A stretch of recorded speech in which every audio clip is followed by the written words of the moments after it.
Hi, welcome to Restorative Storytime with Bill, episode 2.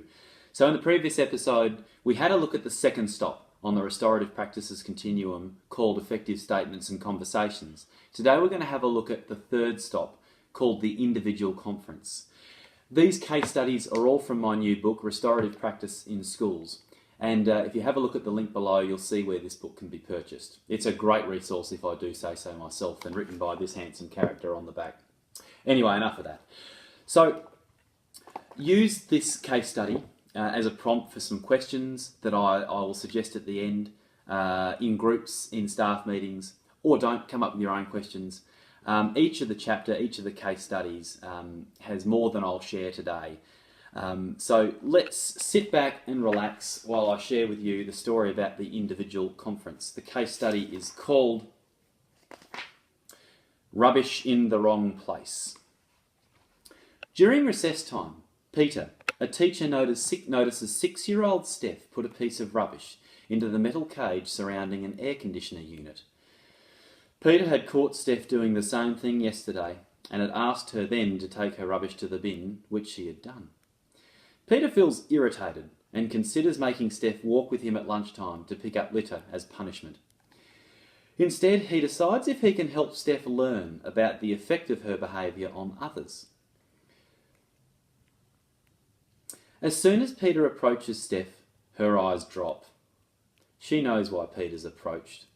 Affect shame has been triggered. Peter smiles knowingly. "Hi, Steph." Steph sheepishly looks sideways at Peter. "Steph, is putting your rubbish into the air conditioner cage a good choice or a bad choice?" Steph stares at the ground and doesn't reply. This is something Steph sometimes does when the moment is just too much for her. Peter crouches beside Steph, and they're both looking at the air conditioner cage. Peter knows Steph is in a bad way, and he needs to proceed carefully to keep her engaged. Peter points at the cage. "Sweetheart, is putting your rubbish in there helpful or unhelpful?"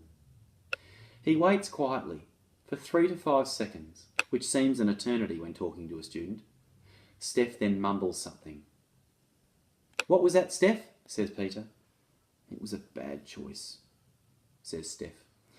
Peter realises that this is Steph's response to his first question. She'd taken that long to process it. That's what happens when youngsters are in affect shame.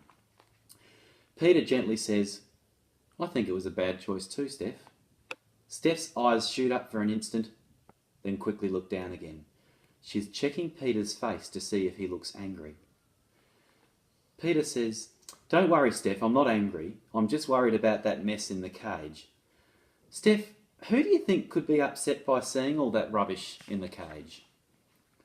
Steph says, "Mrs. Fabian?" Mrs. Fabian is the principal. Peter says, "Yes, Steph, Mrs. Fabian does like a tidy school. I do as well. Who else could be upset to see the rubbish stuck in that cage and not in the bin?"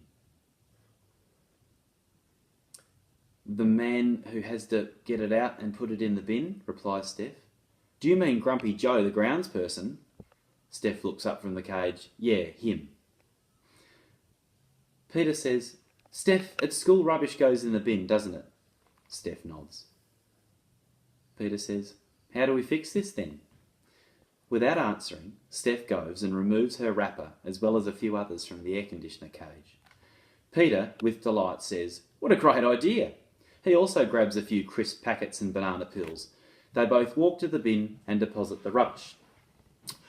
"Right," says Peter, "time to lick our hands clean." Steph giggling, "No, silly, we've got to wash our hands with soap at the taps." Peter's smirking, "Oh yeah, I always forget that bit." Peter says, "Hey Steph." He waits for her to look up. "Do you feel better now that it's fixed?" Steph is smirking. "Yep."